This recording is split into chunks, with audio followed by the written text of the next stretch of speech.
दोस्तों, हम इंसान की एक विचित्र लक्षण है कि एक इंसान किसी दूसरे इंसान की दुख और समस्याओं को वह उतना गंभीर से नहीं लेता जितना कि वह तकलीफ उसे खुद पर बीतने पर होती है।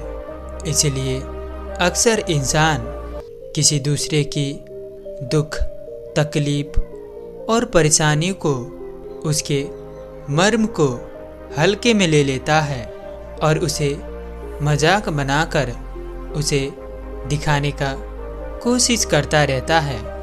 जब व्यक्ति स्वार्थी और लोभी बन जाता है, वह व्यक्ति से दूसरों की दुख, तकलीफ, उनकी बातें हल्का लगने लगता है। वह किसी की समस्या को अपनी समस्या की तरह नहीं लेता, उसे उतनी गंभीरता से नहीं सोचता, क्योंकि वह उसके खुद की समस्या नहीं होती। दोस्तों, आज के समाज में हमें एक दूसरे की दुख, तकलीफ और भाव को समझना चाहिए। हमें किसी दूसरे व्यक्ति की दुख, तकलीफ और भावनाओं को हमें अपनी समझना चाहिए। हमें यह ज्ञात होना चाहिए कि जब हम पर कोई समस्या आती है या कोई बात होती है तो हमें खुद पर क्या बीतता है और हम तब उस क्षण कैसा सोचते हैं, कैसा अनुभव करते हैं। ठीक उसी प्रकार हमें सभी के भावों को समझना चाहिए। जब हम एक दूसरे की बातों को समझते हैं और उसे सम्मान देते हैं तो आपस में सदाचार और सम्मान की प्रवृत्ति का विकास होता है, जिससे हम मानव बनते हैं। इसी से हम मानवता के पहचान देते हैं। तो दोस्तों, आज की यह कहानी इसी पर आधारित है, जो कि आपको ज़रूर सुननी चाहिए। इससे पहले आप इस कहानी में खो जाएं। इस चैनल पर नए हैं तो इसे सब्सक्राइब करना ना भूलें। एक बार कुछ बच्चे नागराज को मार रहे थे। तभी उसी राज्य के एक राजा ने उसकी रक्षा की। राजा पर प्रसन्न हो उस नागराज ने उस राजा को जानवरों की भाषा समझने और बोलने का वर प्रदान किया था, किंतु उसे यह चेतावनी भी दी थी कि यदि वह उस बात की चर्चा यदि कभी भी किसी से करेगा तो उसके प्राण चले जाएंगे। एक दिन राजकीय कामकाज के बाद जब राजा अपनी प्रिय रानी के साथ बाग में बैठा कुछ खा पी रहा था, तभी मिष्ठान का एक छोटा सा टुकड़ा नीचे गिर गया।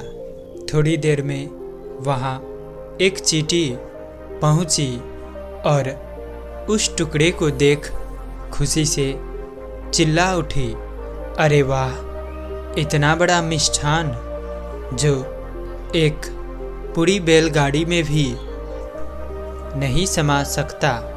फिर वह उस टुकड़े को उठा ले जाने की चेष्टा करने लगी।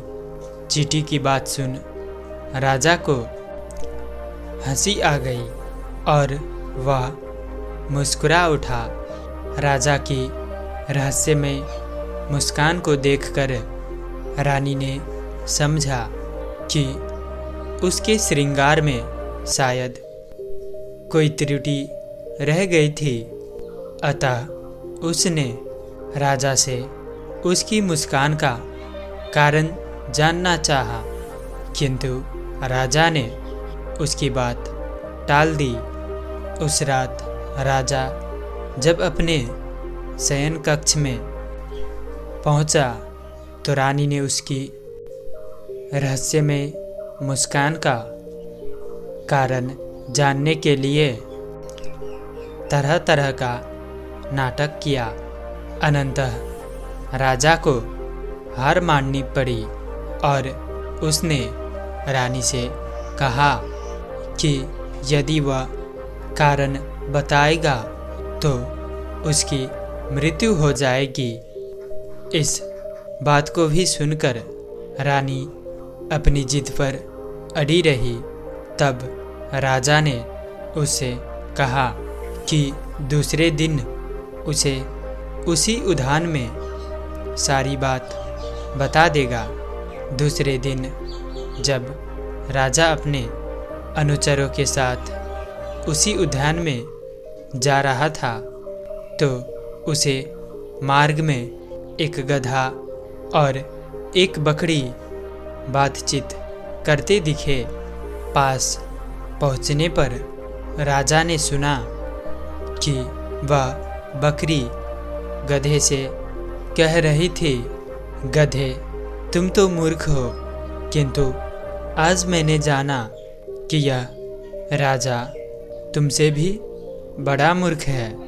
राजा को बकरी की बात से बड़ा आश्चर्य हुआ। वह बकरी से पूछ बैठा कि आखिर वह उसे बड़ा मूर्ख क्यों समझती है।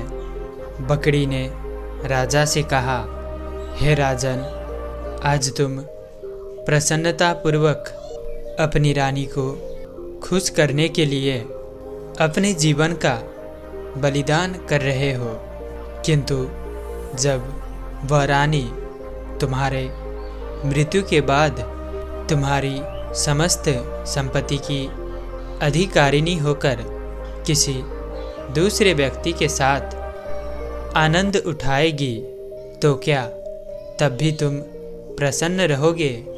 बकरी की बात सुन राजा का विवेक जग उठा। वह अपने जीवन का मूल्य समझने लगा।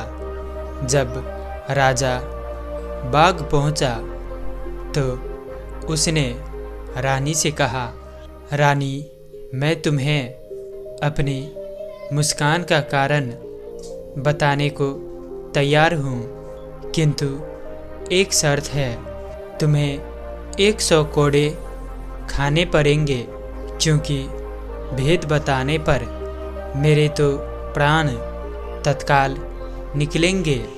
रानी ने समझा राजा तो उससे बहुत प्यार करता था, उस पर झूठ मूठ में कोड़े बरसाए जाएंगे, अतः वह यह कोड़े खाने के लिए तैयार हो गई। तब राजा ने अपने एक सिपाही से पूरी शक्ति के साथ रानी पर कोड़े बरसाने को कहा। सिपाही ने तब रानी पर पूरी शक्ति से कोड़े बरसाए। जैसे ही कोड़े वाले ने रानी पर कोड़ा मारा, वह चीख उठी, आह, बहुत दर्द होता है, मुझे कोड़े से मत मारो, मुझे राजा के मुस्कान का रहस्य भी नहीं जानना है। तब राजा ने कोड़े वाले से कहा कि और जोर से रानी पर कोड़े बरसाई जाए, क्योंकि उसे अपनी पति की मौत स्वीकार थी, परंतु एक कोड़े की चोट भी नहीं। कोड़े वाले ने जब फिर से रानी पर कोड़ा बरसाने को हुआ, तभी राजा के मंत्री ने राजा से आग्रह किया कि वह रानी को क्षमा कर दे। राजा ने रानी को क्षमा तो कर दिया, किंतु राजा ने वह मान सम्मान और प्यार रानी से फिर कभी भी प्रदान नहीं किया।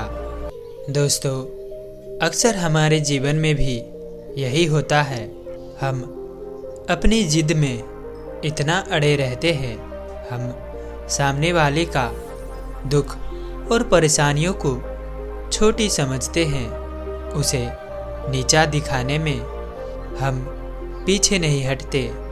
जब हम ऐसा करते हैं, हम दूसरों की मूल्य नहीं समझते हैं, उसके विचारों को कदर नहीं करते हैं, तो हमें भी कदर और सम्मान नहीं मिलता है। जब हम किसी की दुख, उनके विचारों को, उनकी भावनाओं को हम अपने आप पर रखकर नहीं सोचते हैं, तब हम सभी का गलत करने में भी नहीं चूकते हैं। जैसे हमारे ऊपर कोई समस्या आन पड़ती है, हम किसी समस्या में रहते हैं, तो हम पर क्या बीतती है वह आप जान सकते हैं। आपकी समस्या, आपकी परेशानी को आप खुद उसे जितना गहराई में आप समझते हैं, आपसे ज़्यादा शायद ही कोई दूसरा व्यक्ति समझता है।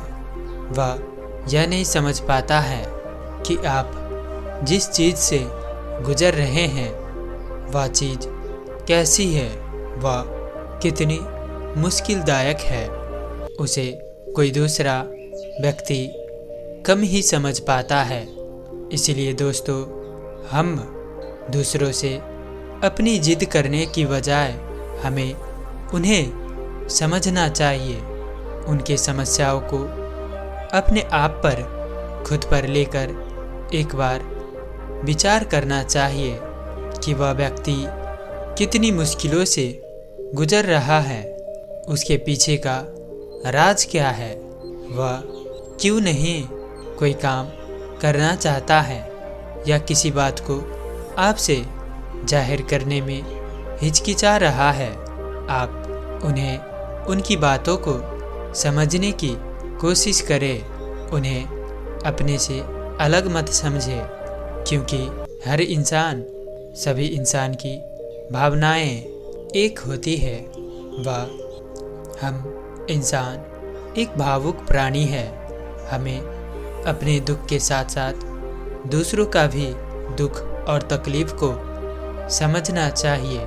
और जब हमारे भीतर ईर्ष्या होती है, हमारे भीतर लालच होती है, तो हमारे आँखों पर पट्टी पड़ जाती है। हम सच को देख नहीं पाते हैं। हम किसी दूसरे इंसान के दुख को, उनकी बातों को, उनकी भावनाओं को, उनकी समस्याओं को नहीं समझ पाते हैं। हम उन्हें हल्का में लेते हैं और कहते हैं, यह लोग तो होते ही ऐसे हैं, इनकी तो बहुत छोटी सी समस्या है, इससे बड़ा तो मेरा समस्या है।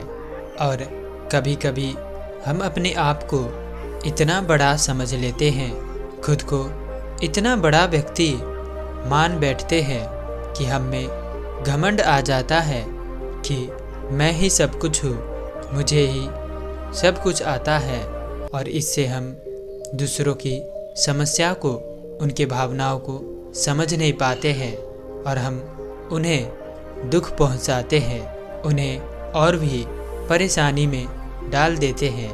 दोस्तों, आज की कहानी के माध्यम से मैं यही कहना चाहूँगा कि जिस तरह हमें चोट लगने पर जितना दर्द होता है, जितना पीड़ा होता है, ठीक उसी तरह किसी दूसरे व्यक्ति को भी चोट लगने पर ठीक उतना ही पीड़ा होती है, दुख होता है।